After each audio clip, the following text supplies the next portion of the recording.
예수님은 예루살렘에 입성한 후 우리가 함께 나눴던 것처럼 성전을 둘러보셨어요. 예수님께서 성전을 둘러보신 그날은 안식일이 지난 첫날이기 때문에 성전에 많은 사람들로 북적였습니다. 안식일이 지난 첫날은 바로 오늘 우리가 말하는 주일이죠. 많은 사람들로 북적였습니다. 더군다나 이 주간은 6월절 주간이죠. 명절입니다. 명절.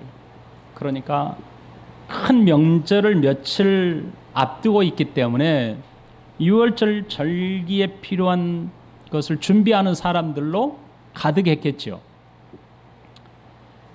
그런 가득한 성전, 사람들이 오고 가고 있는 그 성전을 예수님이 둘러보시다가 해가 졌어요. 그래서 해가 져므로써 그곳을 나가셔야만 했습니다. 그리고 예수님은 제자들과 함께 다시 오셨던 베다니로 가셨습니다. 여러분, 성경에는 베다니가 두 군데가 나와요. 성경 말씀에 요한복음 1장 28절에서 베다니가 나와요. 그것은 바로 예수님이 세례 요한으로부터 세례를 받은 요단강 건너편에 있는 베다니입니다. 요한복음 1장 28절, 이 일은 요한이 세례를 베풀던 곳 요단강 건너편 베다니에서 일어난 일이라. 이곳 베다니가 있습니다.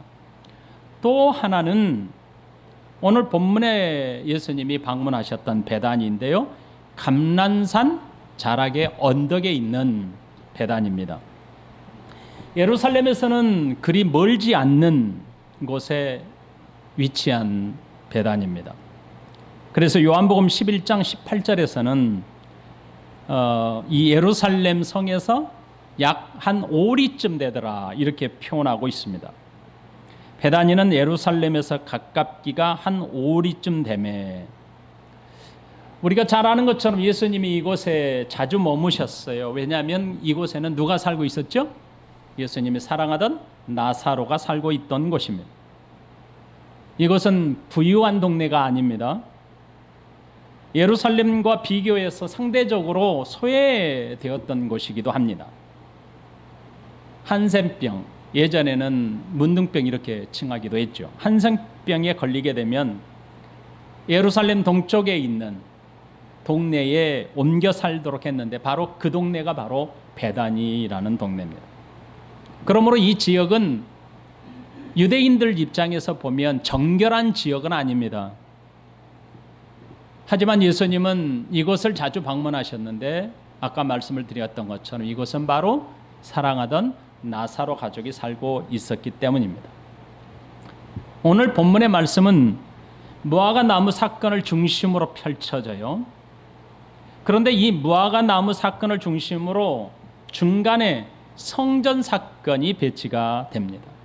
그러니까 무화과 나무 사건 중간에 성전 사건이 등장하는 구조를 가지고 있는 것이 오늘 본문의 말씀입니다. 이렇게 중간에 성전 사건을 배치함으로써 이 무화과 사건과 성전 사건이 떨어져 있는 것이 아니라 하나로 연결되어 있음을 강조하는 겁니다. 그러므로 우리는 무화과 나무 사건을 떼어서 성경을 이해하기보다는 이후에 나오는 성전 사건과 함께 의미를 파악하는 것이 매우 중요합니다. 오늘 본문은 12절부터 33절까지가 한 통입니다. 그러므로 12절부터 33절까지의 말씀을 함께 이해하는 것이 좋겠습니다. 먼저 12절부터 14절까지는 예수님께서 예루살렘에 다음 날 들어가시죠. 그러니까 주일이 지난 월요일 날 들어가십니다. 그 월요일 날 들어가실 때 예루살렘 성에 들어가시는 길에서 일어난 사건입니다. 길을 가시다가 잎만무성한 무화과 나무를 보셨습니다. 예수님은 잎만무성한 무화과 나무를 향해서 영원토록 열매를 따먹지 못하게 될 것이다 라고 선언하셨습니다. 그리고 오늘 11장 15절부터 17절까지는 예수님이 성전에 들어가셔서 무엇을 행하셨는지를 자세하게 기록합니다.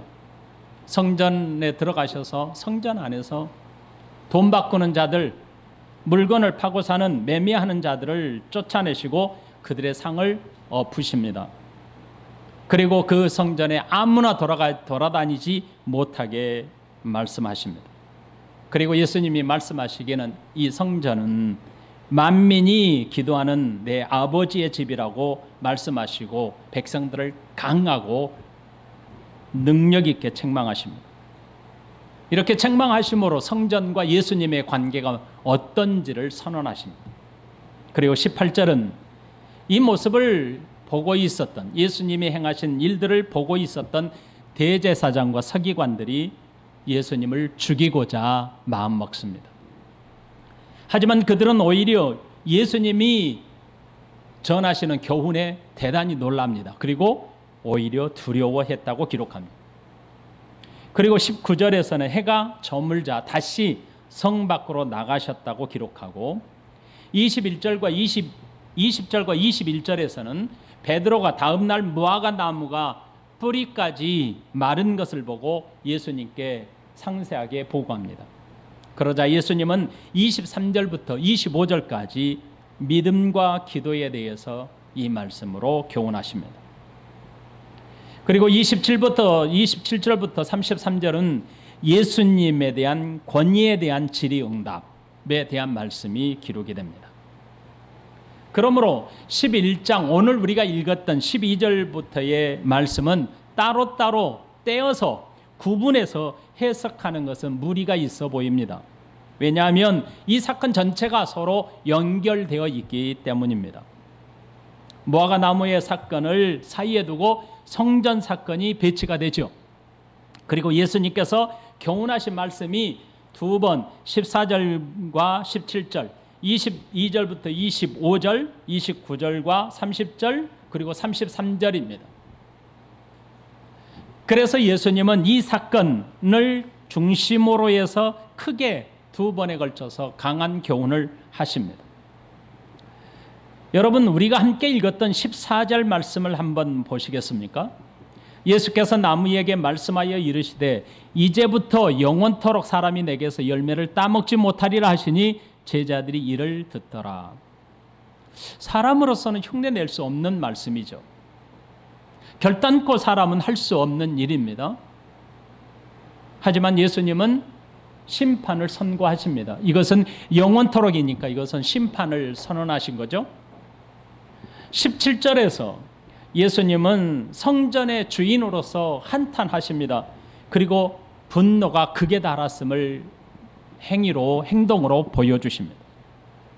18절에서는 예수님의 이런 모습을 바라보았던 사람들이 예수님의 권위 있는 교훈에 몹시 놀랍고 두려워하는 대제사장들과 서기관들의 반응이 기록이 됩니다. 27절부터는 대제사장들, 서기관들, 장로들이 예수님에 대한 권위에 도전하는 모습이 기록이 됩니다. 그리고 22절부터는 무화과 나무의 사건과 성전의 사건을 통한 예수님의 가르침이 기록이 됩니다. 12절부터의 본문의 말씀은 사건과 사건, 교훈과 교훈을 분리해서 설명할 수 없고 분리해서 이해할 수 없습니다. 만일 무화과 나무 사건만 떼어서 이해하는 것은 본문의 중심을 파악하는데 실패하게 됩니다. 실수하게 됩니다. 곡해하게 됩니다. 오해하게 됩니다. 상당한 어려움이 따릅니다. 오늘 본문은 무화과 나무 사건으로만 의미를 해석할 수는 결코 없습니다. 왜 그렇습니까? 예수님께서 무화과 나무에 가까이 가서 열매를 찾으셨지만 사실 그 무화과 나무에 열매를 맺는 시기가 아직 이르지 않았다고 밝히고 있기 때문입니다. 그러므로 본문 전체의 맥락에서 이 말씀을 이해하는 것이 옳을 것 같습니다. 이 말씀을 좀 더 이해하기 쉽게 그림을 그리는 자가 있고 그리고 액자에 담긴 그림을 바라보는 관찰자의 입장에서 설명하면 이렇습니다. 예쁜 꽃을 그리기 위해서 그림의 크기를 결정할 것입니다. 그림을 담기 위한 틀이 있고 꽃을 그리고자 했던 그 꽃이 아름답게 잘 드러내도록 주변의 산도, 나무도, 강도 그리게 될 것입니다. 액자의 틀은 12절부터 14절과 20절부터 21절인 무화과나무 사건입니다. 그리고 그 액자에 담긴 그림의 중심인 꽃이라고 그랬는데 그 꽃과 같은 것은 예수님의 메시지입니다. 그리고 22절부터 25절의 믿음과 기도에 관한 그 내용이 바로 예수님이 강조한 메시지입니다. 그리고 믿음과 기도의 그림이 잘 드러나도록 15절부터 19절까지의 성전 사건이 있고 27절부터 33절까지의 권위에 관한 내용이 기록이 됩니다. 자, 이해가 되셨습니까? 이제 본문을 자세히 하게 살펴보도록 하겠습니다. 본문을 이해하기 위해서는 우리는 무화과 나무 저주 사건, 저주받은 무화과 나무 사건, 그리고 성전 청결, 성전 정화 사건, 이렇게 먼저 선입견을 갖고 본문을 이해하지 못하도록 무화과 나무 사건, 그리고 성전에서의 사건으로 명명하겠습니다. 다시요. 오늘 본문을 이해하는데 선입견을 갖지 못하도록 무화과 나무 저주받은 무화과 나무 이런 것은 잊어버리십시오. 그리고 성전 정화, 성전 청결 이런 사건으로 머릿속에서 지워버리십시오.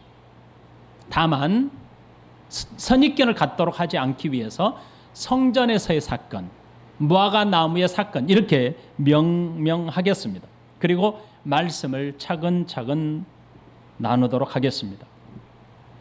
본문에서의 무화과 나무 사건은 예수님께서 예루살렘에서 나와 베다니에서 밤을 지내십니다.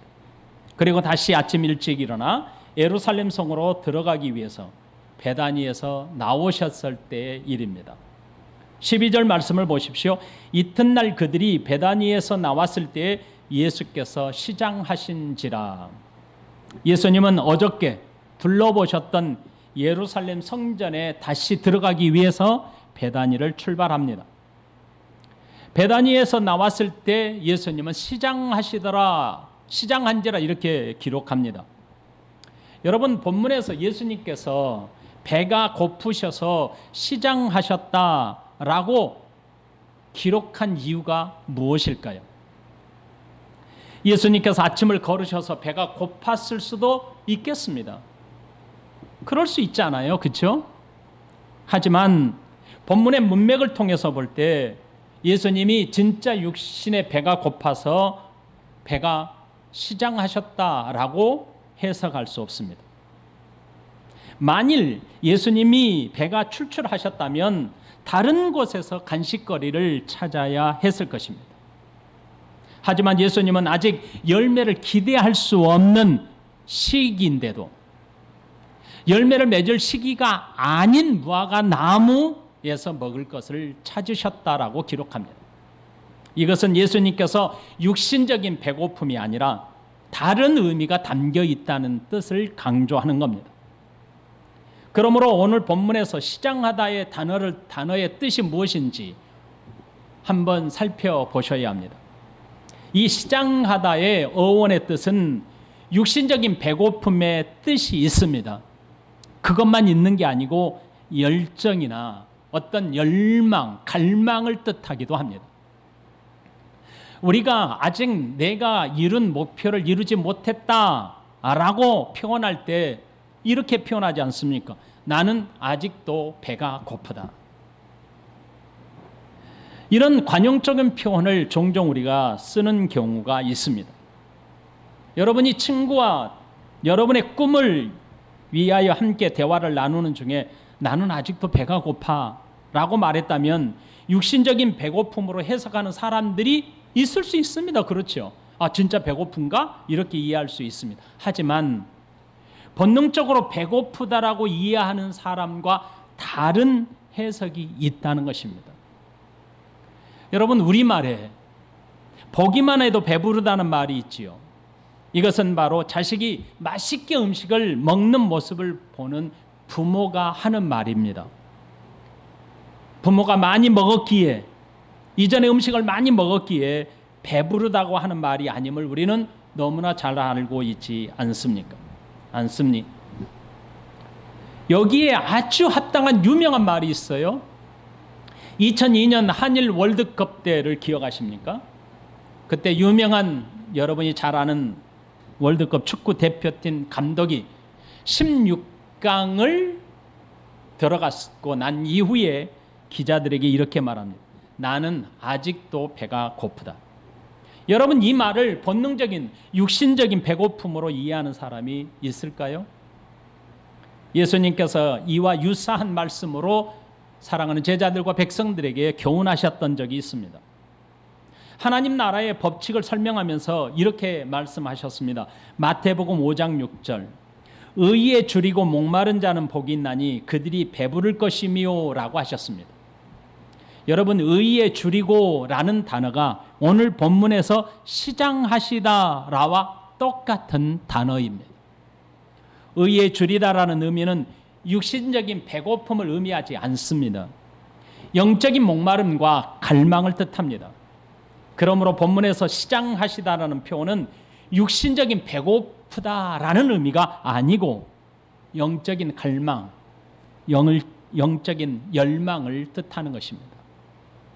예루살렘에 예수님께서 입성하실 때에 백성들이 보였던 모습이 어떠한지 여러분 기억하십니까? 왕 대신 메시아의 입성을 환호하지 않았습니까? 열정적으로 환성 부르지 않았습니까? 예수님은 그들의 열정을 다 보았습니다. 그들이 얼마나 큰 열망을 가지고 있는지를 다 보셨습니다. 그런 그들의 모습을 아신 예수님께서 오늘 다시 예루살렘 성전에 들어가면서 시장하다라고 표현하신 겁니다.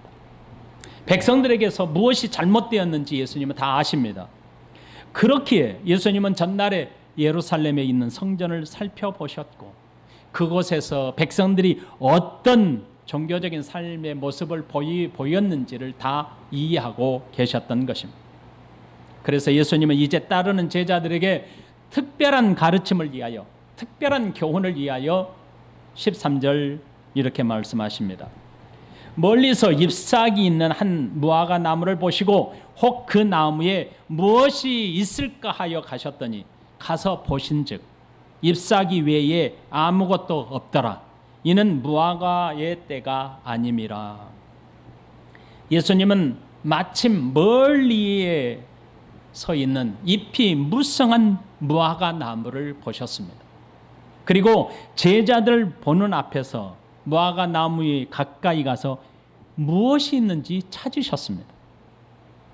하지만 잎사귀 외에는 아무것도 없었습니다. 지금은 무화과 나무에서 열매를 거둘 수 있는 시기가 아님을 그 동네 사람들은 다 알지요. 여러분도 농사 짓는 사람이라면 다 알고 있지 않습니까? 언제부터 열매가 나타나는지 다 알고 있지 않습니까? 그러니까 제자들과 예수님이 모를 리가 없습니다. 마가복음은 열매를 거둘 수 있는 시기가 아님을 강조하기 위하여 이렇게 표현해요. 무엇이 있을까 하여 라고 표현합니다. 여러분, 예수님께서 지금 제자들에게 행하신 퍼포먼스를 상상해 보십시오. 예수님은 제자들과 함께 이른 아침에 베다니를 출발했습니다. 그리고 가는 길목에서 한 나무를 보셔요. 마침에 예수님이 시장하시더라 이렇게 성경은 표현하고 있는데 그 시장하는 의미를 제가 말씀을 드렸습니다. 마태복음 21장 18절에서는 이른 아침에 성회로 들어오실 때 시장하시더라 이렇게 표현합니다. 예수님께서 아침 식사를 거르시지는 않았을 거예요. 왜냐하면 그곳은 자기가 사랑하는 가족이 머물렀던 동네이기 때문에. 그런데도 예수님은 이렇게 말씀하셨습니다. 시장하신지라. 예수님은 멀리 서 있는 무화과 나무를 보셨을 거예요. 그리고 가까이 가면서 혹시 무엇이 있지는 않을까 하여 고개를 이리저리 돌리시면서 무엇인가를 찾으셨습니다. 당연히 아무것도 있지 않았던 것이죠. 아직 무화과 나무에서 열매를 거둘 시기가 아니기 때문에 당연한 것입니다. 무화과 나무의 열매는 4월에서 10월 사이에 거두게 되지만 지금 6월절 바로 4월 이른 시기에 과일이 없는 시기라고 합니다. 만일 이때 좀 이른 과일이 있다 하더라도 설릴거나 익지 않을 시기라고 합니다. 그러므로 예수님은 이 시기에 무화과 나무에서 먹을 수 있는 과실을 찾는다는 것은 있을 수 없다는 것을 예수님이 잘 알고 있습니다. 그런데도 예수님은 제자들과 함께 그곳에 가서 무화과 나무의 열매를 찾는 모습을 취하십니다. 무엇이 있는가 하여 두리번 하시는 일종의 퍼포먼스를 행하신 겁니다. 이것은 제자들에게 가르치시고자 하는 의도적인 행위라는 것을 기억하십시오. 여기서 우리는 예수님께서 무화과 나무에서 때가 아닌데도 열매를 찾는 퍼포먼스를 행하신 이유가 무엇인지를 좀 깊이 있게 살펴야 합니다. 왜 그렇습니까? 지금은 예수님의 공생의 3년 동안 마지막 일주일인데 일주일 중에서도 3일만 남아있는 시기입니다.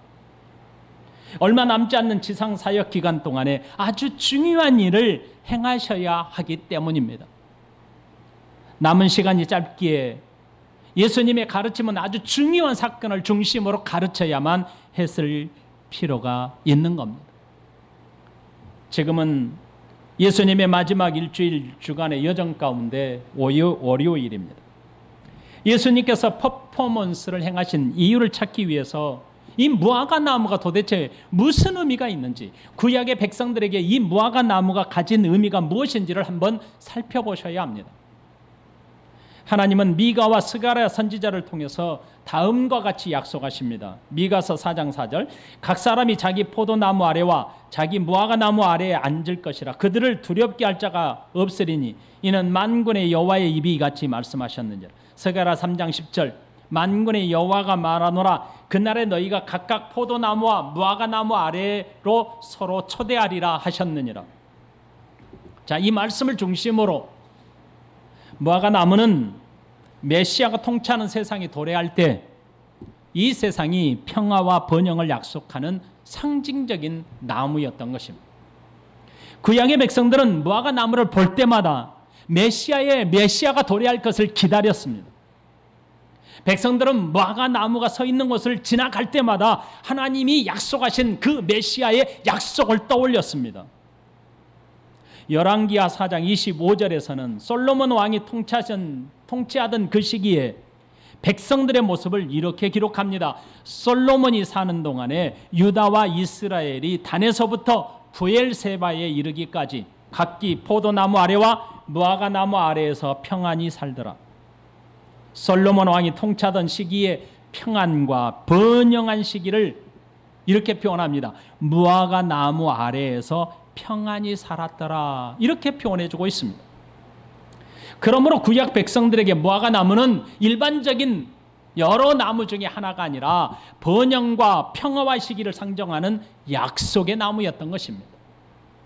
구약의 백성들에게 무화과 나무가 풍성하다, 열매가 많이 맺는다는 것은 하나님과 백성들 간의 관계가 풍성한 영적인 교제가 이루어졌음을 보여주는 겁니다. 그런 의미를 담고 있었기에 예수 그리스도께서 이 땅에 오시기까지의 백성들은 하나님의 약속을 소망했던 겁니다.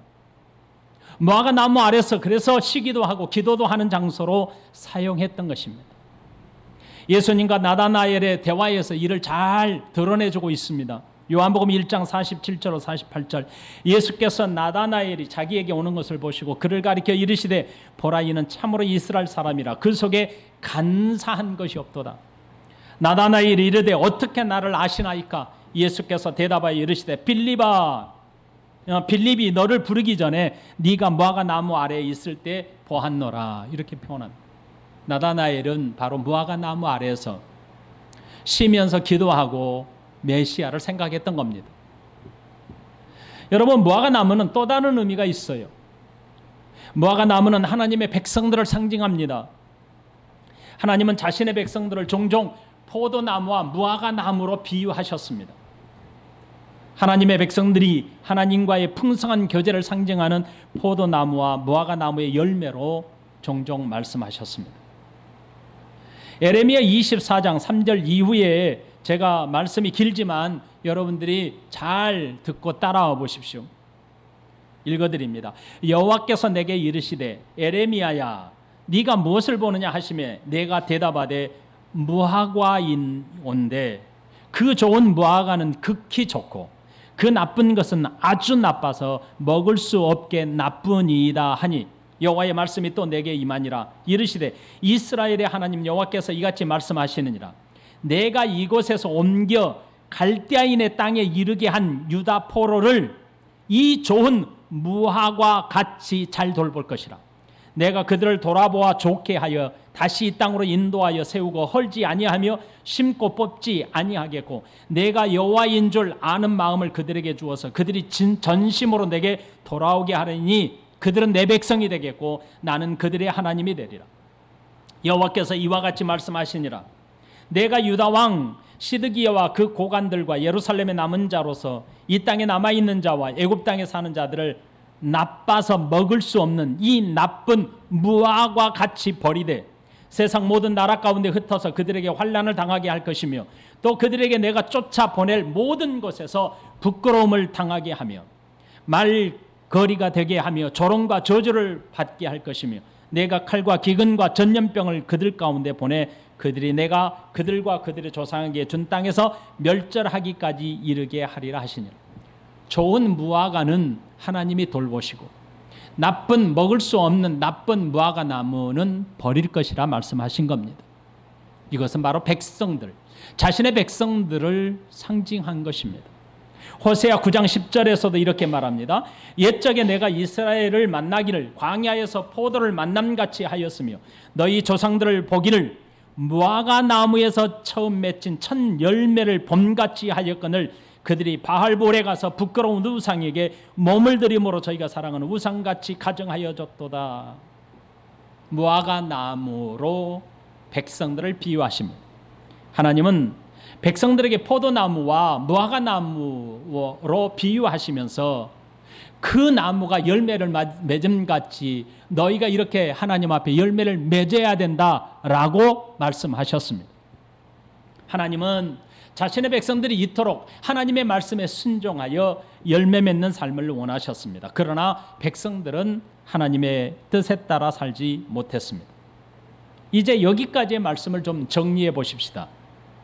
예수님은 이른 아침 베다니에서 나와서 예루살렘 성에 들어가기 위해서 길을 나섭니다. 길에서 무화과 나무를 보시고 제자들을 가르치기 위해서 퍼포먼스를 행하십니다. 예수님께서 시장하시더라 라고 하는 표현은 배가 고프다라는 의미가 아니었습니다. 당시 백성들이 가진 메시아에 대한 열망, 대망 사상을 빗대어 이른 말입니다.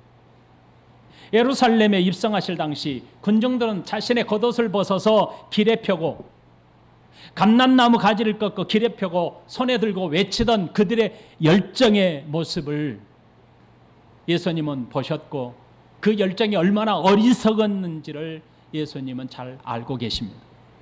그토록 메시아를 대망하였지만 성전에 들어가셔서 살펴보시면서 백성들의 모습은 형편없이 타락해져 있었습니다. 마치 백성들의 모습은 열매 없는 무화과 나무와 같았습니다. 예수님은 무화과 나무에 가까이 가셨습니다. 그리고 열매를 거두는 시기가 아님에도 제자들 앞에서 일부러 열매를 찾는 모습을 취하셨습니다. 그 무화과 나무는 잎이 무성했기 때문입니다. 하지만 그곳에서는 열매가 없었습니다. 예수님은 제자들 앞에서 무화과 나무에 열매를 맺는 시기가 아님에도 불구하고 열매가 혹시나 있나 하고 두리번 거리시면서 열매를 찾는 퍼포먼스를 행하신 겁니다. 예수님의 이 안타까운 의도를 여러분 이해하셔야 합니다. 이를 통해서 백성들에게 분명한 메시지를 전하기 위한 분명한 의도를 가진 행위였습니다.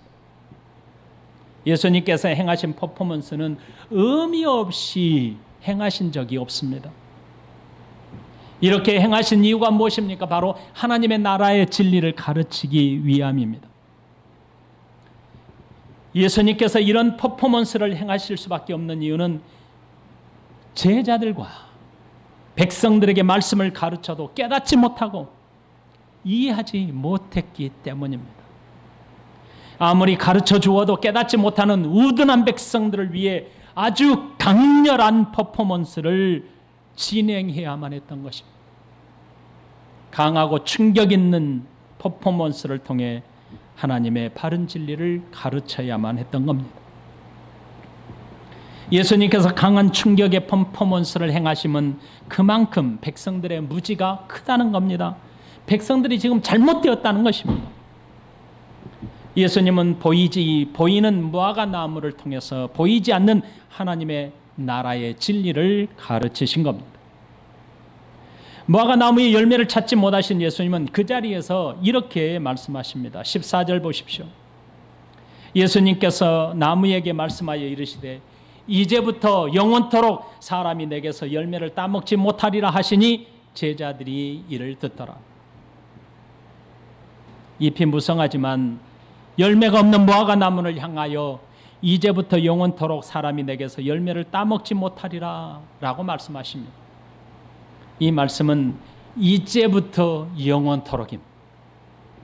이제부터 영원토록 너는 열매를 맺지 못할 것이고 사람이 너에게서 열매를 따먹지 못하리라는 말씀 아닙니까? 여러분, 예수님께서 인격체가 아닌 나무, 알아들을 수 없는 나무를 향해서 꼭 사람에게 말씀하듯이 이렇게 선언하십니다. 그런데 이 말씀은 일반적인 말씀이 아닙니다. 아주 충격적인 말씀입니다. 영원토록, 이제부터 영원토록이라는 강력한 심판의 선고였던 것입니다. 이토록 예수님께서 강력한 심판을 선고하신 이유가 무엇입니까? 백성들의 타락함이 극에 달했기 때문입니다. 백성들의 타락함이 얼마나 크고 깊은지를 보여주는 말씀입니다. 백성들의 삶의 상태가 잎만 무성하고 열매가 없는 무화과 나무를 통해서 상징적인 심판의 메시지를 예수님은 전하고 계신 겁니다. 예수님께서 왜 이토록 강력한 심판의 말씀을 선고하셔야 했는지 그 이유는 성전에 들어가신 후 밝혀집니다. 잎만 무성한 무화과 나무의 모습이 마치 당시 백성들과 지도자들의 모습과 같았습니다. 잎은 무성해서 다른 어떤 나무보다 더 풍성해 보였습니다. 하지만 무화과 나무가 맺어야 하는 열매는 없었습니다. 예루살렘에 입성하신 예수님을 환호하던 백성들은 열정적으로 자신의 겉옷까지 벗어서 길에 깔며 신앙적으로 열정 있는 모습, 신앙으로 열심 있는 모습을 보였습니다. 하지만 그들은 열매가 없는 나무처럼 이중적인 삶으로 타락했던 것입니다. 그들은 외형적으로는 찬송하고 기도하며 예배를 드리는 것처럼 보입니다. 하지만 잎만 무성한 나무처럼 외형적인 모습으로는 종교적인 활동을 활발하게 지금 하고 있었던 사람들입니다. 하지만 껍데기만 가득한 쭉정이 같은 사람들이었습니다. 그들은 선민사상으로 가득한 특권만 내세울 뿐 하나님의 백성으로 마땅한 삶의 열매는 없었습니다. 오늘 이 대목에서 우리도 반드시 기억해야 할 교훈임을 잊지 마시기 바랍니다. 예수님은 사대교회를 책명하면서 이렇게 말씀하십니다. 요한계시록 3장 1절부터 3절 말씀. 사대교회 사자에게 편지하노라. 하나님의 7영과 7별을 가지신 이가 이르시되 내가 네 행위를 아노니 네가 살았다 하는 이름은 가졌으나 죽은 자로다. 너는 일깨어 그 남은 바 죽게 된 것을 굳게 하라. 네 하나님 내 하나님 앞에 네 행위에 온전한 것을 찾지 못하였느니 그러므로 네가 어떻게 받았으며 어떻게 들었는지 생각하고 지켜 회개하라. 만일 일깨지 아니하면 내가 도둑같이 이르리니 어느 때에 내가 이르리는지 너는 알지 못하리라. 당시 백성들과 지도자들은 마치 사대교회의 모습과 같이 외형적으로는 살아있는 모습을 하고 있었습니다. 하지만 실상으로는 저들은 죽어 있었습니다. 이런 점에서 예수님은 이제부터 영원토록 사람이 내게서 열매를 따먹지 못하리라고 선고하신 것입니다. 제가 왜 서두에 무화과 나무 저주 사건이라고 명하지 않는 이유가 있었습니다. 그 이유가 무엇인지 이제 이해가 되십니까? 이것은 저주가 아니라 영원한 심판을 선고하신 사건입니다. 책망을 넘어선 겁니다. 그러므로 14절은 예수님께서 구속의 메시아의 권위로 영원한 심판을 선고하는 것을 보여준 것입니다. 백성들은 예수님을 믿지 못했고 교훈을 깨닫지 못했습니다. 그러니 그들이 순종할 리가 없습니다.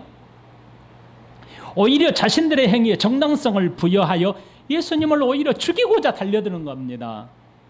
이런 백성들을 향한 예수님의 영원한 심판의 메시지입니다. 그래서 예수님은 퍼포먼스가 필요했던 것입니다.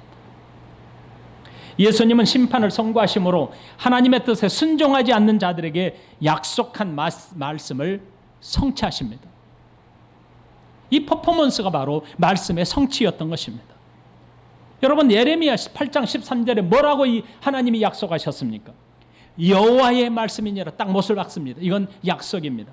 내가 그들을 진멸하리니 포도나무에 포도가 없을 것이며 무화과 나무에 무화과가 없을 것이며 그 잎사귀가 마를 것이라. 내가 그들에게 준 것이 없어지리라 하셨나니.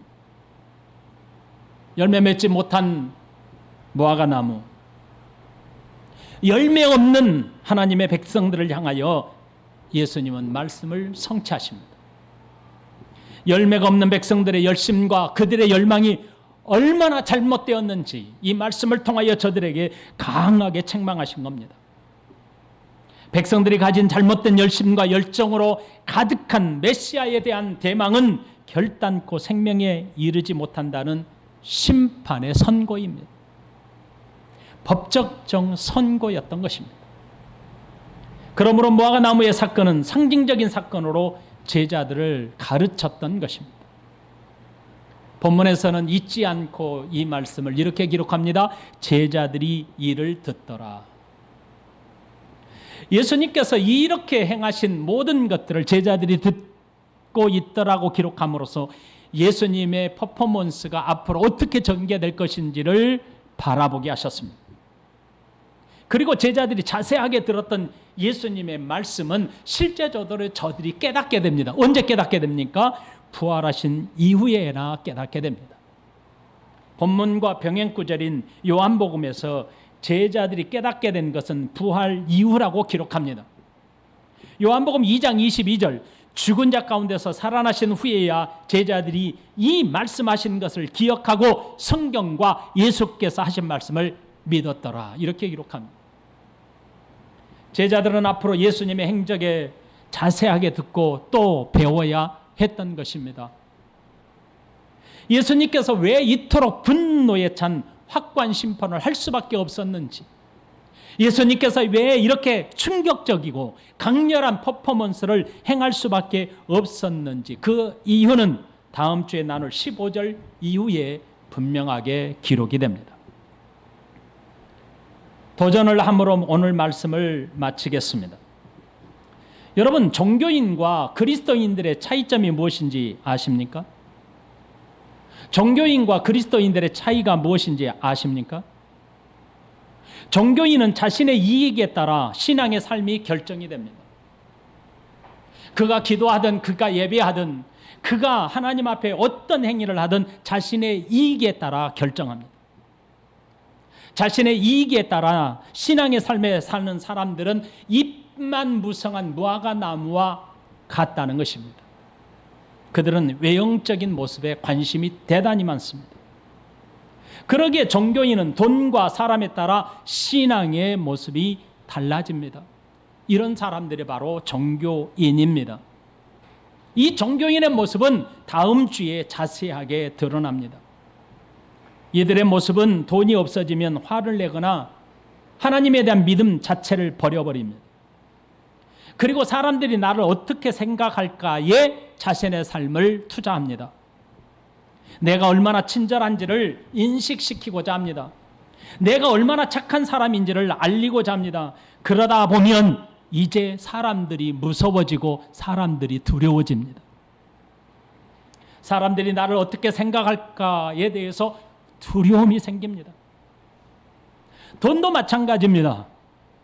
오늘 우리가 함께 앞으로 나누게 될 서기관과 바리새인, 제사장들, 장로들이 바로 이런 사람들이었습니다. 종교인들의 삶을 살고 있었던 사람입니다. 이런 사람들은 자신도 모르는 사이에 그런 삶에 적응하다 보면 사람들에게 보이고자 하는 삶의 형태가 자리 잡게 됩니다. 그래서 내가 어떤 삶을 살고 있는지 자체도 깨닫지 못합니다. 그래서 자기 자신을 알지 못하는 겁니다. 인지하지 못합니다. 이들은 잎사귀만 무성한 사람들입니다. 그러므로 잎사귀가 무성하기 때문에 사람들은 대단한 사람으로 인정하지만 하나님은 그렇지 않습니다. 그의 내면을 보시는 분이십니다. 예수님은 무화과 나무에서 열매를 찾으셨습니다. 예수님은 그들이 얼마나 부패한 삶을 살고 있는지를 아셨습니다. 그렇다면 그리스도인들은 어떤 사람입니까? 그리스도인은 돈과 사람에 따라 신앙생활을 하지 않습니다. 여러분, 오늘 나는 잎만무성한 무화과 나무는 아닌지요? 내가 신앙생활을 하는 사람처럼 보이게 함으로 사람들에게 인정받고자 하고 있지는 않는지요?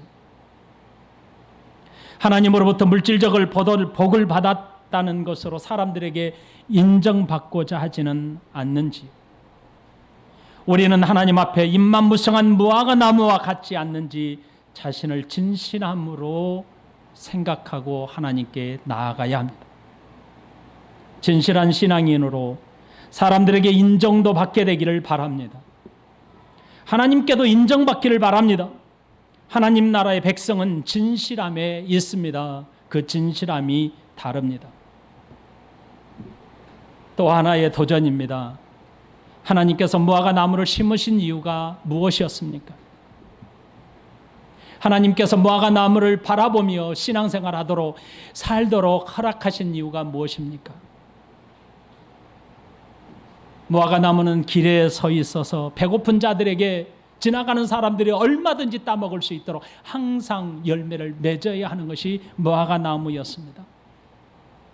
이런 무화과 나무를 바라보면서 평강과 평화가 이루어질 그 나라를 바라보며 우리가 하나님 앞에서 열매를 맺어야 된다는 것을 생각하고 살도록 무화과 나무를 심으신 겁니다. 그 나무는 과실나무이기 때문에 당연히 열매가 열려야 합니다. 그렇다면 하나님이 나를 세우신, 나를 이곳에 서 있게 하신 이유가 무엇일까요? 나무는 나무의 열매로 하나님께 드리게 됩니다. 여러분이 하나님 앞에 서 있는 것으로 사명을 이루셔야 합니다. 하나님께서 나를 구원하신 이유는 하나님을 사랑하고 하나님 안에서 영원토록 평강을 누리도록 하기 위해서 내가 여기 서 있다는 것을 꼭 기억하십시오. 나의 사명을 모른다면 나도 무화과 나무와 같은 잎만무성한 쭉정이인 열매 없는 형식적인 외형적인 그리스도인이 될 수 있다는 사실에 긴장하시고 충격을 받았으면 좋겠습니다. 질문하겠습니다. 마지막 질문입니다. 여러분은 종교인입니까? 그리스도인입니까? 여러분을 하나님께서 이곳에 세우신 이유가 무엇인지 아십니까?